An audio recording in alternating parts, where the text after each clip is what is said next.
A la jornada de técnica.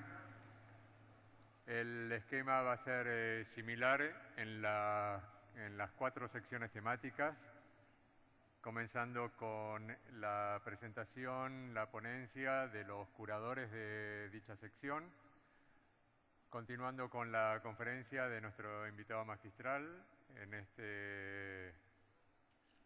oportunidad, el arquitecto Paulo Méndez de Arrocha, y continuando con la ponencia de las preguntas, artículos de los Call Debate de Scalae para escuchar la opinión del arquitecto. Invitamos a los arquitectos Roberto Busnelli, Viale, Campodónico, Vilela Beitia a presentarse acá en el escenario.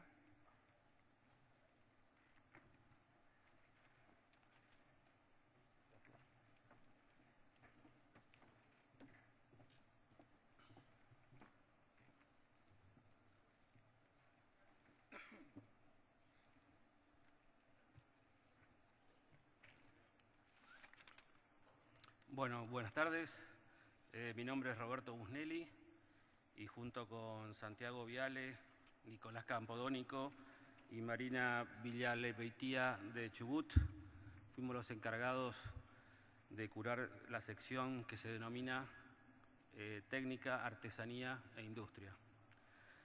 En primero, agradecer a las autoridades de la Bienal, a los organizadores y a los directores, no solamente por crear este espacio de reflexión, que como se dijo anteriormente era absolutamente necesario, sino la oportunidad que nos dio a mí y a mis compañeros de categoría de poder reflexionar sobre este tema, que de alguna manera, sin conocernos previamente, después nos dimos cuenta que nos aunaba en muchos enfoques y en puntos de vista. En principio, la iniciativa que nos dio la Bienal como marco de reflexión indicaba que esta reflexión de la categoría se centraba básicamente en la idea de la conformación de la oficina corporativa, entendida como una red social, empresarial e industrial. De alguna manera, la naturaleza de este tipo de redes y el grado de influencia de esa naturaleza en el tipo de arquitectura que producen estas oficinas, de alguna manera constituía el núcleo de reflexión que nos habían solicitado. Sin embargo, a medida que fuimos empezando a ver los trabajos y empezó el intercambio, nos dimos cuenta que además de esa condición que expresaba el marco teórico general, había un nudo que nos parecía esencial de reflexión y que resumía muy bien la complejidad de esta categoría, que es la relación que siempre tensa existe entre la técnica y el proyecto. El proyecto entendido como herramienta fundamental de los arquitectos y como un proceso donde la técnica, la construcción, la condición material del proyecto reconocen un continuo absoluto y no una etapabilidad o un sesgo cronológico. En ese sentido, mientras estábamos de alguna manera evaluando estos trabajos, llega a mis manos un trabajo también muy interesante, que es un libro que es una tesis doctoral del arquitecto español García del Monte, que justamente es sobre la obra de nuestro invitado en la categoría. El libro que se los recomiendo se llama Conciencia arquitectónica del pretensado en la obra de Méndez de Arrocha y ofrece una mirada absolutamente original de la obra de este gran maestro, entendida a partir de la técnica y a partir de su aprehensión de la técnica en términos de herramienta proyectual. Hay una frase del libro que me parecía interesante compartir con ustedes, que es de Méndez de Arrocha, que dice que se debe pensar con la técnica si se está preparado para ello. Por tanto, lo que aparece como técnica no es la técnica, sino el pensamiento y la razón. En ese sentido, esta mirada sobre los aspectos técnicos nos lleva a una percepción un poco más compleja de la relación que existe entre la idea y la materialización, ya que plantea, como decía anteriormente, una relación de absoluto continuo. En ese sentido, el libro también plantea una cosa interesante que tiene que ver con esto de que la técnica siempre está presente. Hoy se habló en la charla anterior, la presentación anterior, acerca de la condición material de los proyectos, y ahí también siempre recuerdo una frase del desaparecido y entrañable Luis Moreno Mansilla, que hablaba de que no existe arquitectura sin confianza en la materia. Y en ese sentido, lo que se aclara muy bien en esta condición, que tiene que ver que no se trata solamente de emplear una técnica o la necesidad de recurrir a los recursos técnicos necesarios y disponibles a la hora de resolver los problemas, sino que en definitiva lo importante es la toma de conciencia de que se tiene esa disponibilidad siempre latente, ¿no?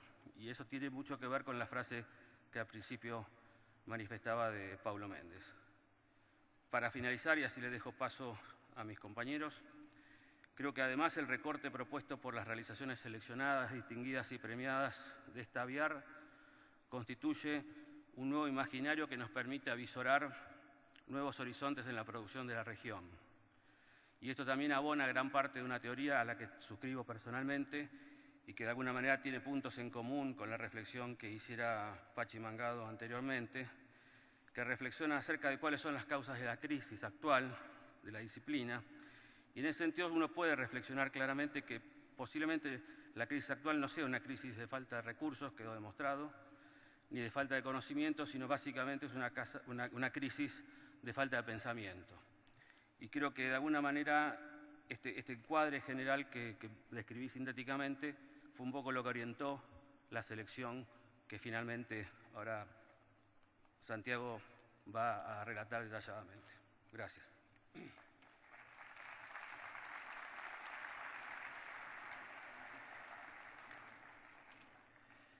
Bueno, muy buenas tardes a todos. Quiero agradecer también a las autoridades de la Bienal el permitirme estar aquí y comentarles que, bueno, a mí me toca nombrar y hacer un breve comentario, que no sería una crítica porque realmente el tiempo es corto, sobre los trabajos distinguidos y el premiado. Previamente, aunque sea casi tácitamente, planteamos una serie de criterios para hacer la selección, basado un poco en nuestra realidad, en la realidad de la Argentina, ¿no? Que en esta crisis, y en el aprovechamiento de los recursos, materiales, tanto de mano de obra como de materiales, como criterio para la evaluación de los trabajos. Voy a empezar a nombrar los distinguidos con un breve comentario. El primero de los distinguidos es la Biblioteca Leo Falikov, Instituto Balseiro, de Pablo Vidal Hahn, que es una obra la cual valoramos su implantación en el sitio, la sencillez con la que resolvió el programa, prácticamente con un solo corte el edificio quedó resuelto, con una tecnología absolutamente coherente con el sitio, muy bien incorporado dentro de su contexto, lo cual nos pareció distinguible como obra. Luego, el edificio del Archivo Histórico, de la Dirección de Geodesia de la Provincia de Buenos Aires, SMF Arquitectos, Enrique Speroni, Gabriel Martínez, Juan Martín Flores. Este edificio, lo que nos pareció más interesante y coherente fue la idea de caja, esta idea de caja que es coherente con la idea de archivo, ¿sí? Si bien con pausas generadas con ventanas de vidrio colocadas a plomo para reforzar esta idea de caja, también nos pareció interesante y coherente con la función, la selección del material del hormigón, como estructurador de la propuesta. Luego, la obra del Hospital El Carmen, Dr. Luis Valentín Ferrada, de Bratz Consulting y Projects SLP, Silvia Barbero, Jorge Batesteza, Cristóbal Tirado, más Murtino Rabi, arquitectos, Pedro Murtino, Santiago Rabi. Este edificio es un edificio de una gran cantidad de metros cuadrados, de 70.000 metros cuadrados, una masividad muy importante. Nos pareció valiosa la forma en que lograron, a través de 3 volúmenes principales y aprovechando el desnivel del sitio, evitar esa sensación de masividad que hubiera sido un impacto negativo al entorno y a la institución, ¿cierto? Por otro lado, un esfuerzo notable en la resolución de las fachadas en función de las orientaciones de cada una de ellas, siendo que en este tipo de instituciones tan grandes a veces lograr una síntesis en el lenguaje es complejo. En esta se logró de manera correcta. La otra obra, el Metrobús de Avenida Juan B. Justo, de la arquitecta Diana Cabeza y Di Martín Wolfson. Esta obra impacta principalmente por el excelente y exquisito diseño de sus detalles. Más allá de cumplir exitosamente su función como equipamiento urbano y sus posibilidades también de repetitividad y de industrialización. Luego, la obra de oficinas Boomerman.com de Ana Sol Smooth, que nos pareció muy interesante, sobre todo con el concepto que les planteaba primero respecto a nuestra realidad nacional, que se trata de un galpón para repuestos que es convertido en oficinas a través de dos operaciones muy simples, arquitectónicas, en un edificio intermedianeras, el cual se le hacen dos patios centrales, permitiendo que las oficinas tuvieran una expansión visual, iluminación y ventilación a través de una muy simple obra y de muy modesto, a mi entender, monto de obra, ¿no? Luego, las oficinas T3, acá en Córdoba, las oficinas T3 del estudio BLT ARC, Esteban Barrera y Javier Lozada, que son dos volúmenes compactos con un núcleo de circulaciones que se despegan de las medianeras, realizando un importante esfuerzo para no generar un impacto negativo en el entorno, con una gran síntesis en su materialidad y generando un retiro hacia el interior de su propio lote y produciendo así un espacio público muy interesante en su frente. Luego el pabellón 1 y campus universitario en Bariloche, del arquitecto Pablo Gastón Flores, Leandro Barreiro, Mariano Sebastián Albornoz. Esto es una obra en Bariloche, una obra que nos interesó su resolución en cuanto a su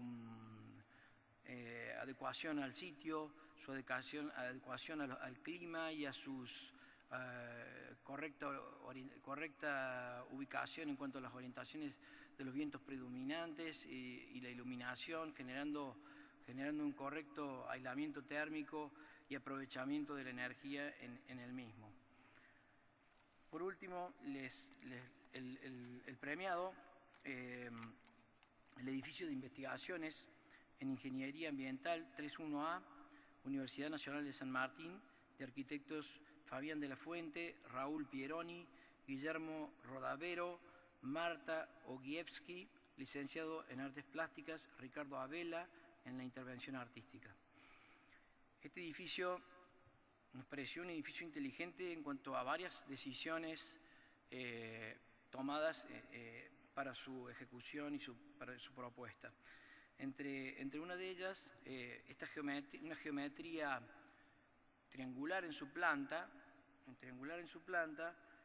que si bien no conforma un semiclaustro, al ser una geometría cerrada, genera una proximidad entre ambas fachadas internas, produciendo así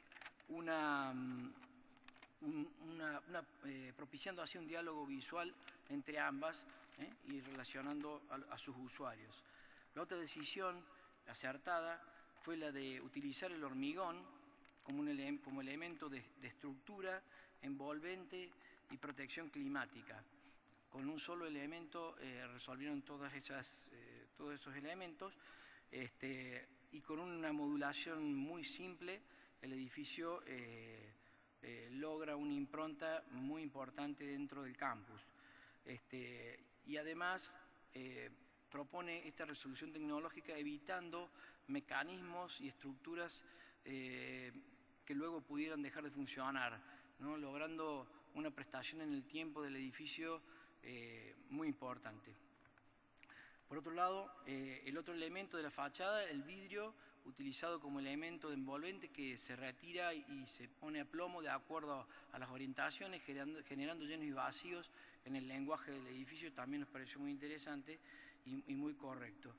Por otro lado, la ubicación de la escalera interna también que da hacia este semiclaustro con un ángulo cerrado, que también colabora con esta idea de propiciar el diálogo visual. Bueno, esa fue un poco la charla que tuvimos y las decisiones en cuanto a los distinguidos y premiados en esta Bienal, que les comento que no fue una tarea fácil, la verdad que había muy buenos trabajos, pero bueno, en algún momento hay que decidir y tuvimos bastante unanimidad en las decisiones. Y bueno, una vez más agradecerles permitirme estar acá. Muchas gracias.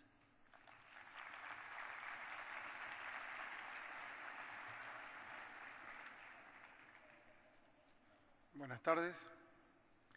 En primer lugar, sumarme al agradecimiento tanto de Santiago como de Roberto hacia Félix y Alberto por darnos la posibilidad de estar llevando adelante esta tarea que para nosotros fue sumamente productiva.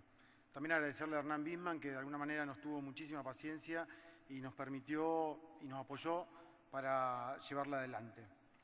Mi tarea es presentarle las obras que han sido invitadas, las obras internacionales invitadas a participar en esta sección.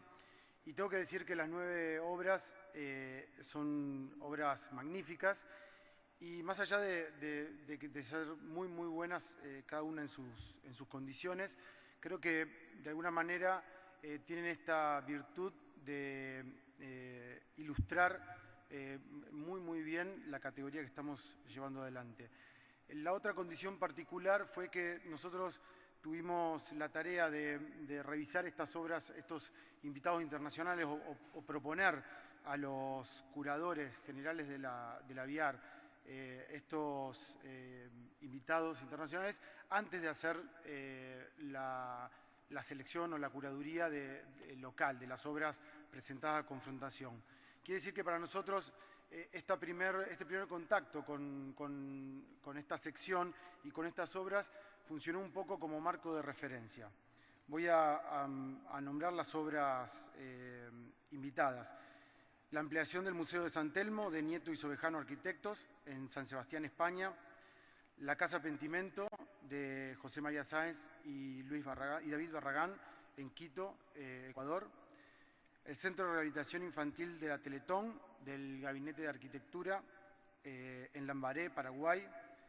El conjunto habitacional Jardín Edith, de MMBB y HF, en San Pablo, Brasil. El Media Lab Prado, de Langarita y Navarro Arquitectos, en Madrid, España. El Museo de las Colecciones Reales, de Mansilla de Tuñón Arquitectos, en Madrid, España también.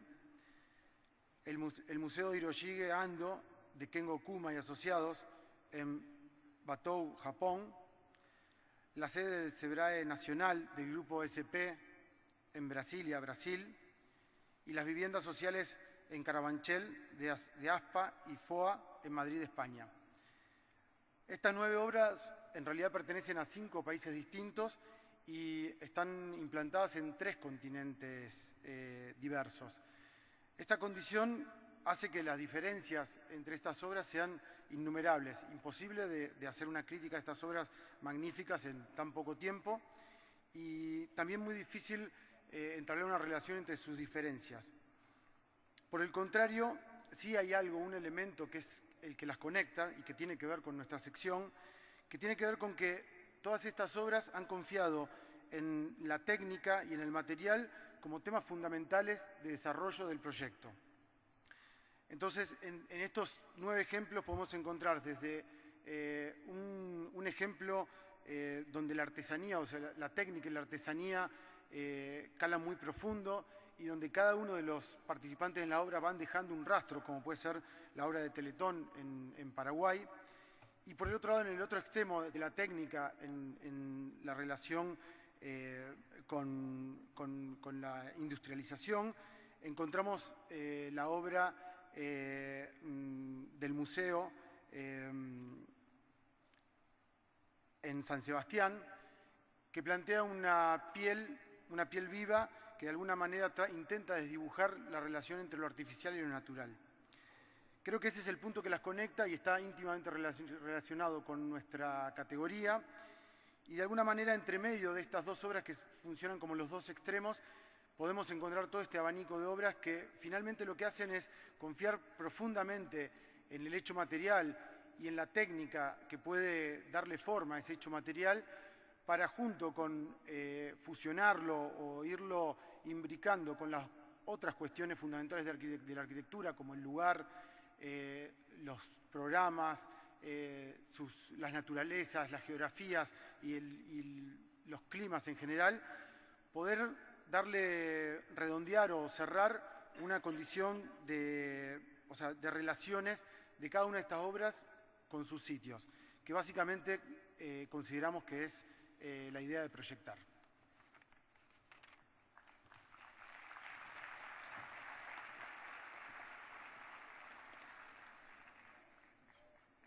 Bueno, buenas tardes.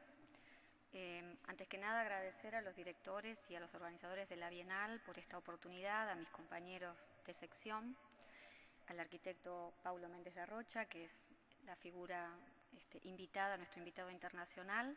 Me toca a mí cerrar esta presentación de la sección Técnica, Artesanía e Industria, presentando la figura del arquitecto Paulo Méndez de Rocha. El arquitecto Paulo Méndez de Rocha nació en el año 1928 en una ciudad-puerto, Vitória, en Brasil. Siguiendo tal vez la tradición familiar, sus abuelos y su padre eran ingenieros y se dedicaban al ámbito de la construcción. Se graduó como arquitecto en la Facultad de Arquitectura y Urbanismo de la Universidad Mackenzie de San Pablo. Rápidamente fue convocado para ser docente en la Facultad de Arquitectura y Urbanismo de la Universidad de San Pablo por el arquitecto Vilanova Artigas. Para poder comprender la trayectoria y la obra de Méndez de Rocha es importante tener en cuenta y posicionarse en lo que significó la modernidad en América, particularmente en Brasil y en la segunda mitad del siglo XX, con foco en la ciudad de Sao Paulo, hablando de lo que fue la Escuela Paulista, donde ni más ni menos compartía experiencias con figuras como el mencionado Vilanova Artigas o la arquitecta Lina Bobardi. Las características de este movimiento de la Escuela Paulista, básicamente, y para sintetizar acá y ser breves, la expresión de la técnica como manifestación de confianza en el porvenir, en el futuro, los postulados, la aplicación de los postulados de la arquitectura moderna. En el caso de Paulo Méndez de Rocha, el uso casi excluyente, pero no excluyente en definitiva, de lo que es la técnica del hormigón pretensado. Un compromiso cierto y claro con la responsabilidad, no solo política, sino con la ciudad y la ciudadanía, la construcción cívica, a partir de la responsabilidad respecto a la sociedad, al lugar del hombre y al rol de la arquitectura y de los arquitectos en ni más ni menos que dar forma a la morada humana, ¿no? Podríamos hablar muchísimas datos y cuestiones en relación con su trayectoria sostenida durante más de 60 años de impecable calidad y continuidad.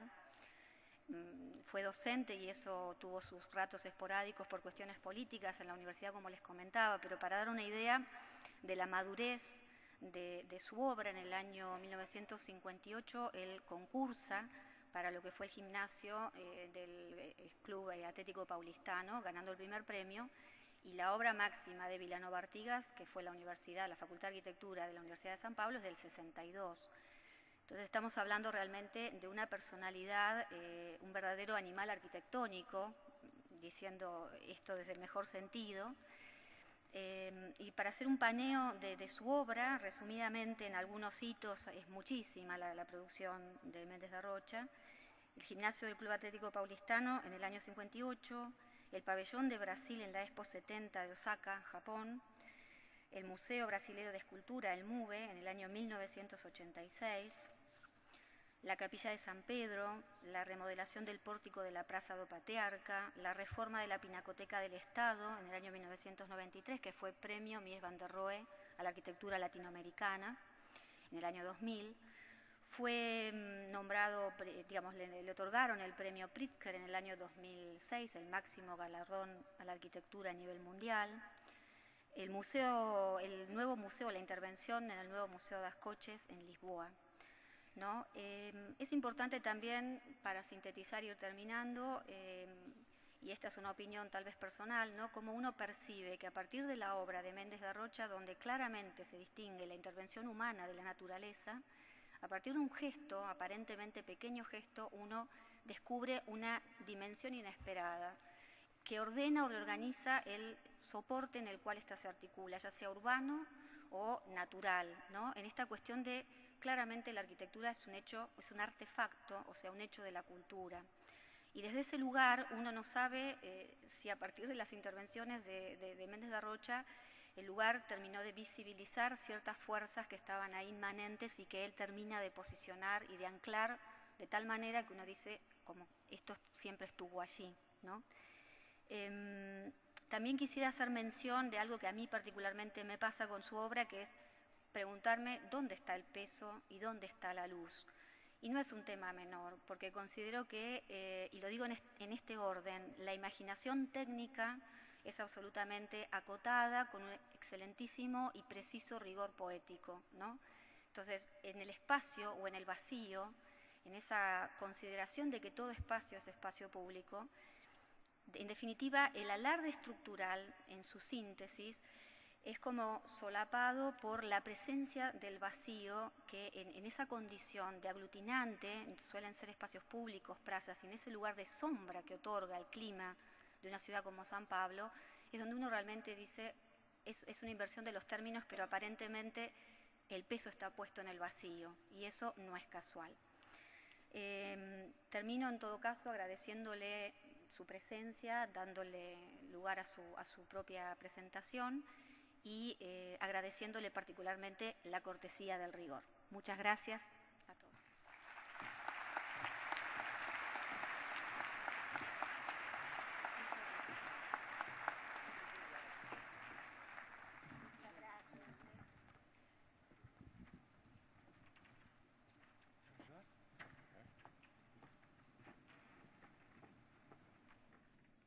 Micrófono en mano, ¿no?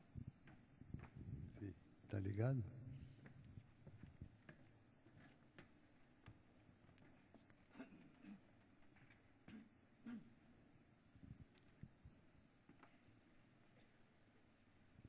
Eu agradeço muitíssimo a honra desse convite. Manifesto um prazer enorme de estar em território argentino e no meio de tantos queridos amigos.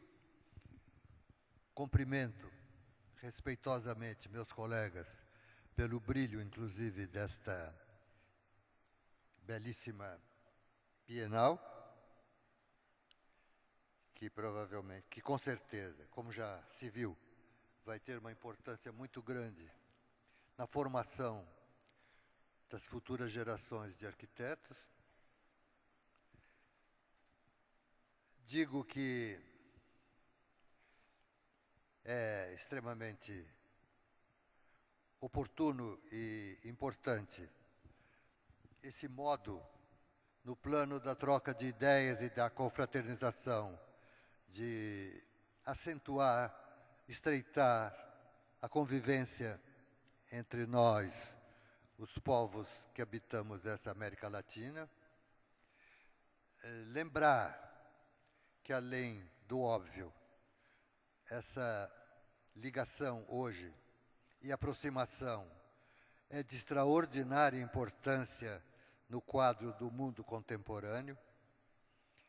Nós estamos vendo com que dificuldade, com toda a experiência de horrores que a Europa construiu para si mesma no século XX, a tentativa que está se mostrando difícil, muito mais penosa do que imaginávamos, de construir uma União Europeia, faz ver com que nós, na América Latina, temos que trabalhar para nos unirmos, porque a política do futuro, nosso, do gênero humano, no planeta, depende, sem dúvida, de uma estreita solidariedade na compreensão do que seja ocupar os espaços desse planeta na condição humana.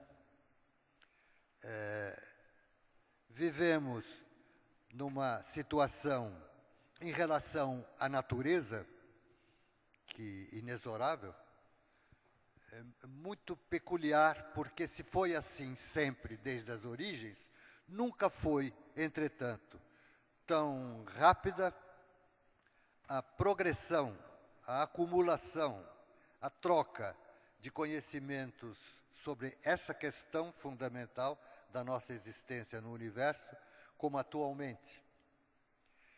Basta ver justamente na nossa condição de americanos, que hoje você vê, qualquer um de nós, pela televisão, um de nós que está fora do planeta, num satélite fora do espaço habitável, digamos assim, mandando notícias e mostrando imagens desse mesmo planeta onde estamos, com comentários que têm o direito, diante da ciência e do fato monumental, de dizer assim: a Terra é azul, e manda lembranças para a família, nós, americanos. Por quê? Porque há pouco tempo atrás, 400 anos não é nada, na história do homem, que deve ser considerada em milhões de anos, como experiência registrada naquilo que se constrói como história, com a ciência, com as descobertas. 400 anos é nada.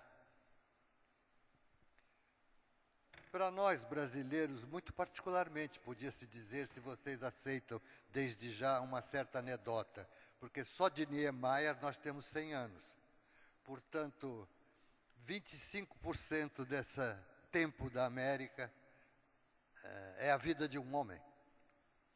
400 anos não é nada diante do fato que esses eventos hoje, que fazem com que nenhum homem nesse planeta mais tenha dúvidas que habitamos um pequeno calhau que gira desamparado no universo, amparado pelas leis da mecânica celeste,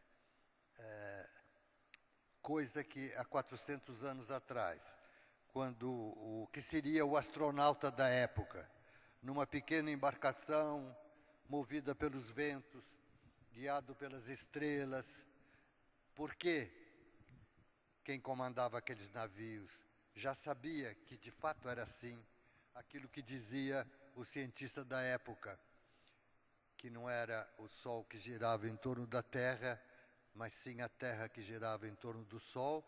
Esse mesmo cientista, que hoje ganha um prêmio Nobel, na época era mandado à fogueira, era queimado na fogueira, como quem diz, absurdos.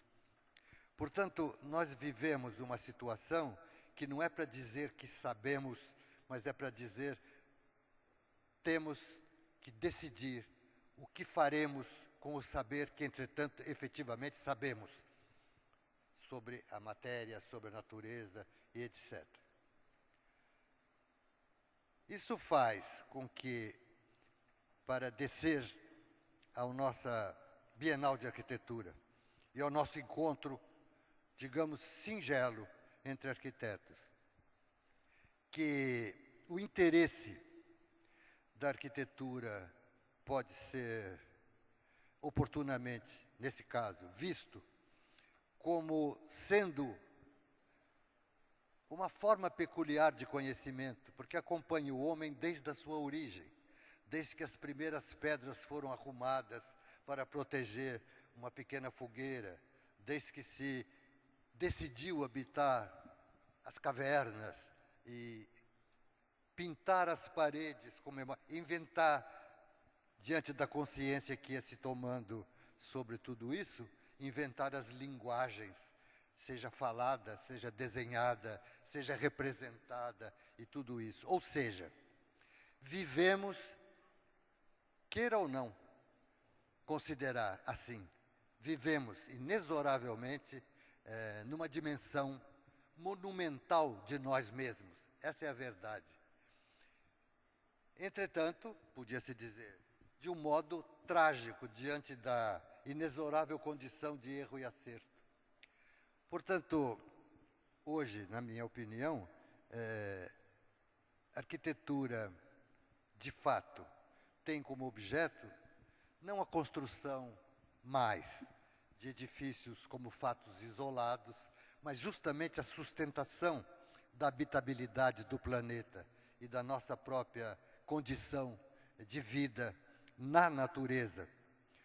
Natureza como os fenômenos que gerem, que regem a existência dessa coisa tão frágil que é o planeta. E mais, natureza que, apesar de toda a ação humana, é uma condição fundamental da nossa própria existência. Somos produto da natureza, somos feitos da mesma matéria que é feita a luz das estrelas. E a compreensão de tudo isso pode ser de tal maneira monumental, de tal maneira extraordinária, que não temos alternativa, nunca tivemos, senão sairmos para isso que se diz uma dimensão artística da linguagem, uma linguagem que se inventa a cada momento, se quiserem até dizer, para conseguir inventar formas que possam dar uns aos outros uma certa dimensão da imagem que temos de nós mesmos. No fundo, a arquitetura é isso. Portanto, não vejo mais do que razoável, digamos assim, e altamente desafiante, a ideia de uma transformação desses conceitos, ficando como horizonte de resumo de tudo isso, que o objeto da arquitetura é, de fato, a habitabilidade do planeta, a construção, digamos, da cidade, mais do que aquela focalizada na construção de edifícios como fato isolado. Agora mesmo, numa entrevista para jornais, houve oportunidade de lembrar esse episódio que o senhor Palladio, já no 400, disse: a arquitetura da antiguidade se fazia com monumentos. Eis que hoje surge a monumentalidade da cidade. Isso naquele século, há tanto tempo atrás. Portanto, o objeto da arquitetura é a transformação da natureza para torná-la efetivamente habitável, cuja imagem fundamental é a construção da cidade e a transformação da natureza em espaço habitável.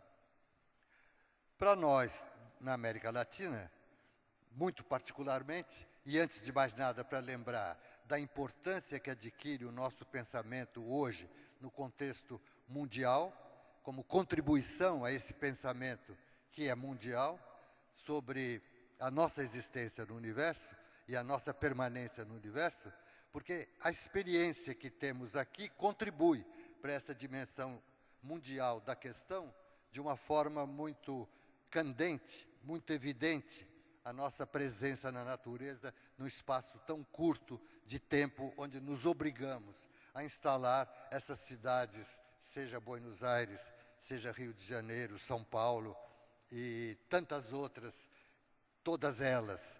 Não se mede pelo tamanho da população, por isso, por aquilo, mas todas elas capazes de representar essa monumentalidade da consciência do homem sobre a questão da sustentação da sua vida. São questões que não têm solução, não são questões para serem definitivamente resolvidas, são questões que se põem num encontro como esse para dizer: esse é o universo de cogitações que alimentam o raciocínio de qualquer um que lida com essa concomitância de arte e ciência ao mesmo tempo. Estamos condenados, na condição humana, àquilo que se chama a concomitância de ideia e coisa. Se você não coisifica a ideia, ela não é compreendida, não é visível, não é inteligível a ninguém. Entendendo como coisa, tudo aquilo que lida com os fenômenos da natureza, seja uma dança, seja mesmo um poema, porque se não escreve, se não publica, ninguém pode saber que poema passa na cabeça de um poeta que nunca disse nada. Portanto, a ideia de coisa não é só objeto, mas é um feito que se faz com física, digamos, com fenômenos físicos. Eu tenho a impressão que ninguém entende mais de força da gravidade, além dos físicos stricto sensu, do que um bailarino, digamos, do que um dançarino, e coisas assim. Ou seja, uma consciência do que estamos sendo e o que estamos fazendo. Essa dimensão da arquitetura me interessa particularmente, e é por isso que trouxe aqui hoje, porque eu tenho a impressão que influi muito, deveria influir, na educação e na escola de arquitetura. E na arquitetura como forma de conhecimento. Por quê? Eu tenho a impressão que a presença da escola de arquitetura no âmbito da universidade vai adquirir cada vez mais importância na medida que lida com tudo isso sem poder ser especialista em nenhuma dessas áreas de conhecimento. Portanto, é uma forma peculiar de conhecimento indispensável à condição humana, como se pudesse se dizer, adotando o meu raciocínio por aí, onde ele vai indo, como se diz. Todos nós, vivos, somos arquitetos, num certo sentido. Ou seja, nada que fazemos, nenhum empreendimento nosso, deixa de passar por uma fase em que ele é arquitetado de uma forma que nos pareça que assim sim e talvez assim não. Isso não faz com que possamos ter certeza de nada, a não ser de uma coisa, o que é erro. O acerto é sempre experimentado. E assim teremos que andar para sempre. Portanto, essas questões como um problema, a nossa presença na natureza, as questões das águas, dos rios, do território, é aquilo, para nós, americanos, que deverá, na minha opinião, assegurar, garantir, enquanto enfrentados esses problemas, a construção da paz na América Latina, porque esse território é comum a todos nós, a divisão dos países como está aí é arbitrária, temos que nos responsabilizar pelos territórios que estão sob o nosso controle ou nossa responsabilidade, mas temos que nos unir para tratar a natureza, toda ela, como o habitat humano. Naturalmente, se descermos a questão específica, uma Bienal de Arquitetura, os trabalhos que fazemos, seria necessário ver, nessa dimensão indizível da condição artística dos trabalhos, até onde pode-se ler isso nesse ou naquele trabalho. Eis a condição humana. Não há outro modo, a não ser você construindo a sua pequena casa, fazer ver que a consciência sobre a necessidade daquele abrigo pode ser expressa, inclusive com uma dimensão naquilo que se vê, na forma, dessa monumentalidade da condição humana. Essa é uma questão.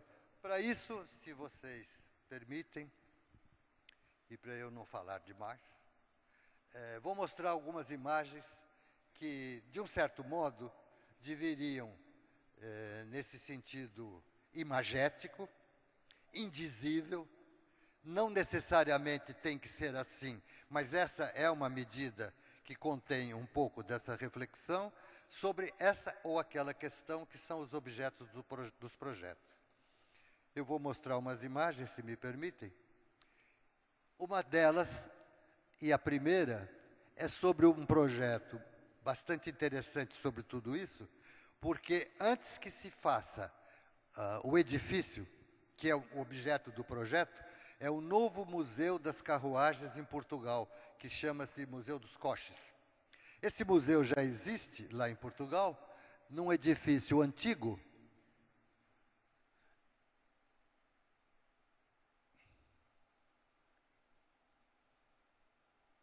que está colocado aqui, que é um antigo picadeiro. A coleção é famosa no mundo inteiro, vale um tesouro, é o museu mais visitado de Portugal, mas está mal instalado. Nessa área onde havia antigos galpões militares que foram demolidos, pretende-se construir o novo Museu dos Coches. O governo me convidou, não foi concurso, eu fui para lá e fiz isso que está aqui, que é o seguinte: o museu é constituído de grandes espaços vazios, porque os objetos são enormes, como pode-se imaginar, essas carruagens. Deve ser fechado, blindado, por questões de preservação das preciosidades, climatizado, etc. Esse objeto, para ser controlado com uma única porta de entrada, etc., podia interferir de maneira desagradável nessa região, ela toda, que é de grande interesse turístico. Aqui está o Convento dos Jerônimos, por exemplo, um dos maiores monumentos em Portugal. Esse é o Tejo, da onde saíram as pequenas caravelas que descobriram o Brasil, na época dos descobrimentos, por exemplo. E a monumentalidade de tudo isso faz com que se imagine que esse museu, como algo intransponível e desse tamanho, porque tem que ter esse tamanho, seria melhor estar suspendido do chão. E só isso já conduz uma série de circunstâncias formais, estruturais, que faz com que se diga como vai se pôr esse grande tesouro trancado nesse pavilhão suspenso do chão. Há, no lugar, uma área tombada na Rua do Junqueira aqui, e o terreno disponível possui essa deformação, e resolvemos fazer o seguinte: todos os anexos, todos os complementos desse museu, no sentido de aquilo que está além dos espaços expositivos, auditórios, administração, restaurante, puséssemos num edifício anexo, lembrando que a figura do anexo em arquitetura tem um valor muito histórico e muito extraordinário. O batistério de Pisa, a famosa Torre Inclinada de Pisa, é um anexo. O Niemeyer tem um anexo extraordinário, que é o anexo da Mondadori, que é belíssimo, etc. Portanto, a figura do anexo em si, você construir com um anexo, já é na arquitetura uma coisa muito interessante.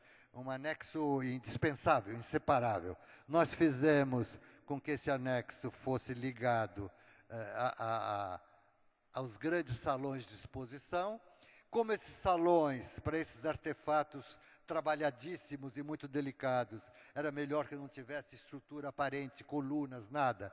Nós fizemos com que as paredes, necessariamente altas, fossem as vigas, e o transverso, com um vão compatível com estrutura leve metálica para montagem rápida, fosse em torno de 20 metros, que é muito cômodo. Portanto, 2 pavilhões de 150 metros sem pilar, por 20, unidos nos extremos, 2, portanto, e um central mais estreito, que funciona como estrutura de contraventamento, abriga oficinas, isso e aquilo, de manutenção dentro do andar de exposições. E o térreo é todo vazio. Essa é uma maquete sem as lajes, nem de piso, nem de cobertura, para se ver tudo. É como se faz habitualmente croquis. Nós fazemos, no nosso trabalho, modelinhos assim, mas que já têm as dimensões de uma prévia avaliação estrutural. E pode-se ver, então, esse edifício anexo com administração, restaurante, a passagem para um elevado dentro desse pé direito de 10 metros de visitação, e no térreo, uma oficina blindada que leva por um elevador especial para a oficina de cima, e um pequeno pavilhão de cristal, transparente, portanto, onde se embarca ou se acessa o espaço expositivo do museu com máquinas, como já os coches eram máquinas, 2 elevadores para 75 pessoas, leva 150 pessoas de cada vez, controla o número de pessoas dentro do museu, que é outra exigência técnica de qualquer museu, e permite que você entre com os elevadores sempre vazios, porque antes se abre para sair, então a entrada e a saída é controlável, ou seja, o elevador, além de simples máquina de transporte, torna-se instrumento também delicado, invisível, digamos, imperceptível, mas de um controle muito bom do museu. Depois há um fato também que eu quero comentar muito interessante, porque aqui passa uma ferrovia na frente do Tejo que está lá, há um porto para passageiros, inclusive que vem dos navios de turistas, com pequenas lanchas, e uma pista elevada de passageiros, uma passagem como essa que comunica aqui com o outro lado, uma passarela, como se diz. E nós fizemos com que a rampa de acesso da passarela se desenvolvesse junto desse anexo, para incorporar o anexo ao conjunto da estrutura. Basicamente, o projeto é esse, e pode-se ver algumas imagens assim. O que isso ficou ainda em maquete.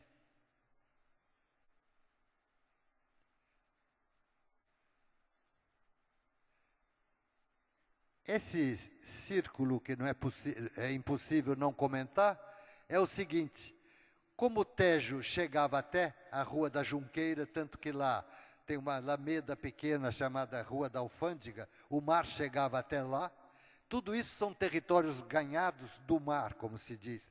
A partir de muralhas de contenção junto às águas, se ganha territórios com aterro de dragagem do solo.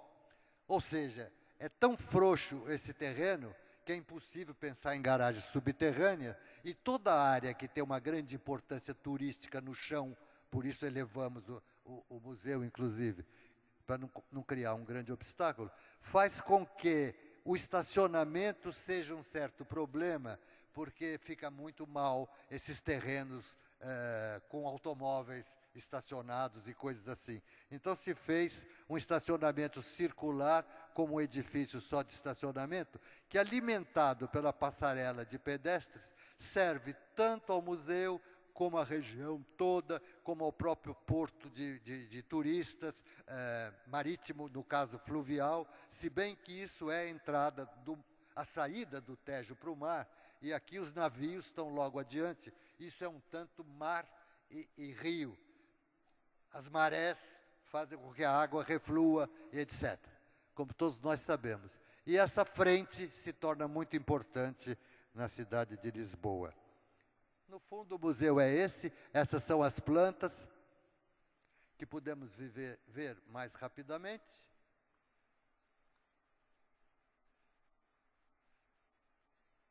Essa é uma maquete final, digamos, e essa já é a obra. O que está se vendo aqui é uma coisa que já tinha se visto e eu não chamei atenção na maquete, é que é uma passagem aérea elevada dentro do próprio museu, para manutenção e tudo isso, e visitas especiais de museus internacionais que fazem acordo. E nessa passagem há um momento só desse museu cego, digamos, onde se sai fora e vê o Tejo. Essas são vistas já da obra pronta, como está hoje. Aqui é uma escultura muito interessante da Praça das Índias, do governador das Índias Ocidentais, e que se vê nessa fresta entre o anexo e o museu.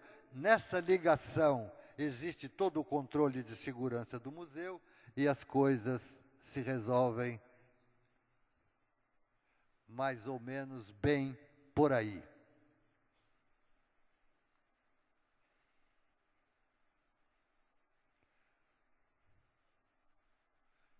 Outro projeto que eu posso mostrar como ilustração das coisas que falei, de um conjunto de ideias difícil de separar para explicar, que alimentam o que se chama a concepção de um projeto, cuja técnica construtiva, materiais e tudo isso, deve ser, até certo ponto, e de muita importância como ponto de decisão, a conveniência desse ou daquele sistema estrutural para realizar uma disposição espacial que você imagina antes. Disse dos escritores que para um escritor as palavras estão como para um arquiteto estão as pedras de uma catedral. É isso, na verdade, que exprime muito bem esse conjunto de ideias. Você arruma aquilo de alguma maneira, palavras, e eis um belo poema, suponha. Mas se não arrumar daquele modo, a palavra solta não é nada. Portanto, as técnicas construtivas não são uma escolha de caráter estético. Ao contrário, é quase o melhor modo, digamos, uma forma muito simples de raciocinar, inclusive, de construir aquilo que você tem na mente antes que se faça. É pura e simplesmente isso.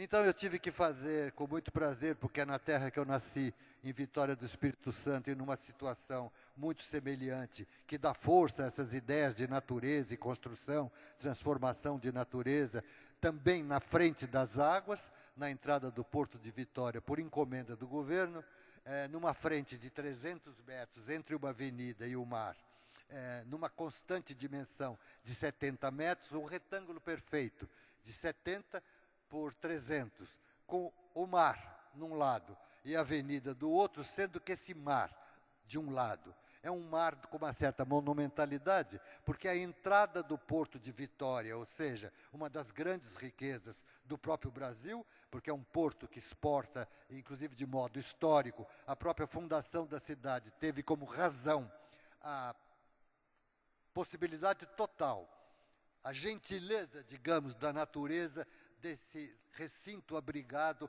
ainda para os navios à vela, isso no século XVI ainda. Vitória foi fundada em 1520 e poucos, imagina vocês, uma das primeiras capitanias do Espírito Santo. Nós fizemos o museu de uma forma que parece interessante, porque levantamos ele do chão, porque justamente esses trabalhos do mar é uma das monumentalidades que já havia lá, no sentido museológico mesmo, na educação e da formação da cidade. Eis a riqueza e as técnicas evidentes, navegação, etc, etc. Construção naval, o próprio navio, é uma coisa fantástica. Portanto, nós fizemos o museu levantado do chão, com uma estrutura muito interessante, porque as paredes do museu, dada a sua altura, são vigas. Portanto, com 20 metros de altura, você faz uma viga que pode ter só 3 pilares. 25 metros de balanço para cada lado e 2 vãos de 50. É interessante, porque o chão fica livre, os navios passam lá, e os salões do museu se desenvolvem num transverso constante, também em torno de 20 metros. Esse é o teatro, que nós fizemos o seguinte como particularidade. Pusemos o palco e os seus serviços voltados para a avenida, para receber cenários, etc, etc. Por isso, e, portanto, a plateia se desenvolve em direção ao mar, e fizemos de tal sorte que ao fundo da plateia, para onde se sai, no salão de recepção, o foyer, como se chama de um teatro, desce para as águas do mar e para os navios que passam ali, quase na mesma cota, os castelos dos navios. É uma beleza, essa monumentalidade daquilo que já havia antes.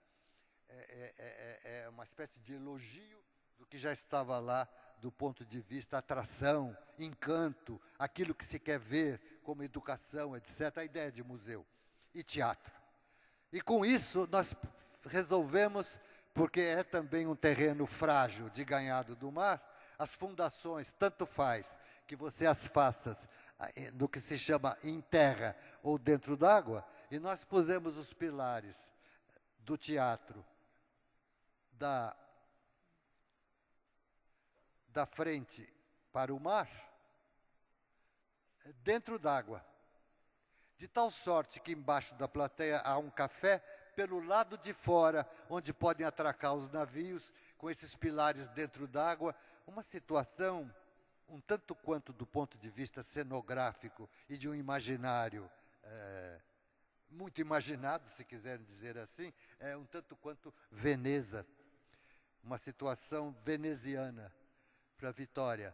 O museu é feito com essas lajes entre as vigas, em vários níveis, e o plano inclinado, debruçado para o chão, é de cristal, ou seja, é um museu que tem as janelas voltadas para baixo e recebe a luz refletida do chão, sem nunca possibilidade de entrada do sol, o que não convém para nenhum museu. E eis a vista que se tem dos navios, do chão livre, e o museu está lá em cima, digamos. Assim, a parte envidraçada, etc.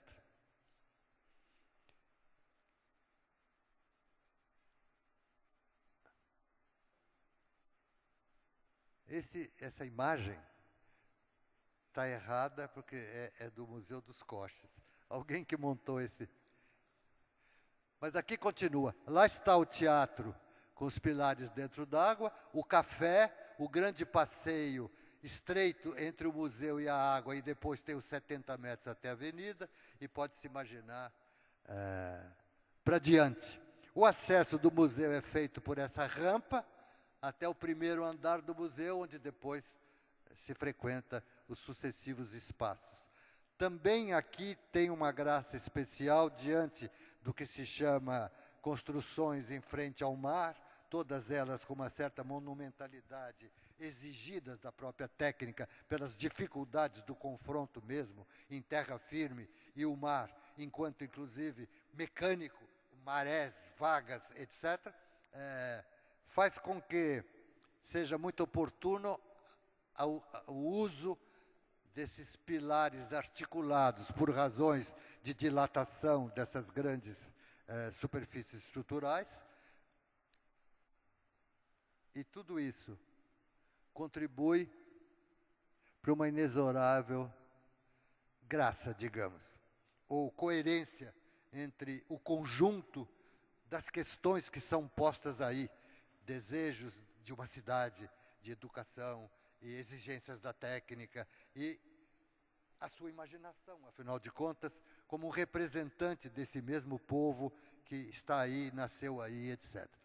Para concluir e resumir tudo isso, eu vou mostrar duas imagens de um projeto que vocês já conhecem, mas trazê-lo aqui agora reforça a argumentação que eu estou fazendo, que é a transformação para a Baía de Montevidéu, que consiste simplesmente no seguinte: a Baía é pequena, pode estar contida num círculo imaginário de em torno de 3 quilômetros, 2 quilômetros e pouco, e faz-se, como está previsto lá, uma avenida que vai circundar essa baía, que tira toda a possibilidade de acesso à própria baía e torna a baía, que é muito rasa, inclusive, 3 metros no máximo de profundidade, não navegável para grandes navios. O porto é uma pequena área dragada de um dos lados, faz com que, se você transformar a baía com enrocamentos e dragagem e aterros de territórios junto às águas, como nos 2 projetos que nós vimos antes,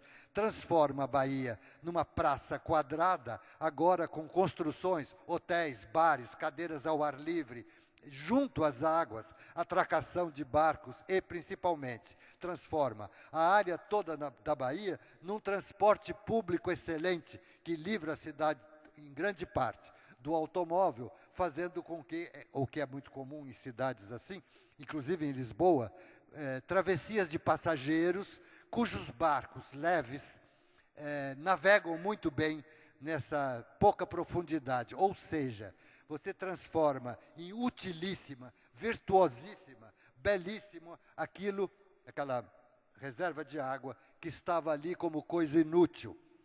Toda essa baía não é útil para nada, a não ser esse canto que é o porto dragado. Se você fizer muralhas, aterrar e transformar uma praça quadrada, quer dizer, aquilo que era simples natureza, continua sendo, porém com um valor de uma praça que você navega de cá para lá.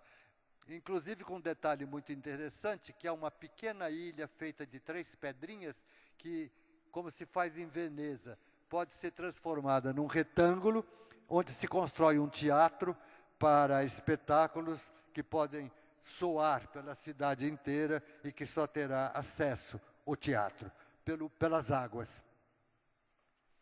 E essa cidade que é assim, pode ficar assim.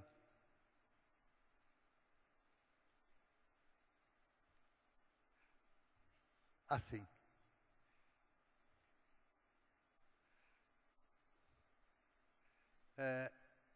Na verdade,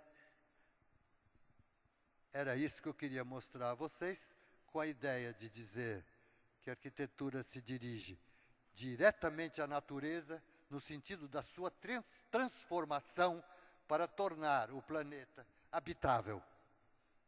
É isso que eu queria dizer.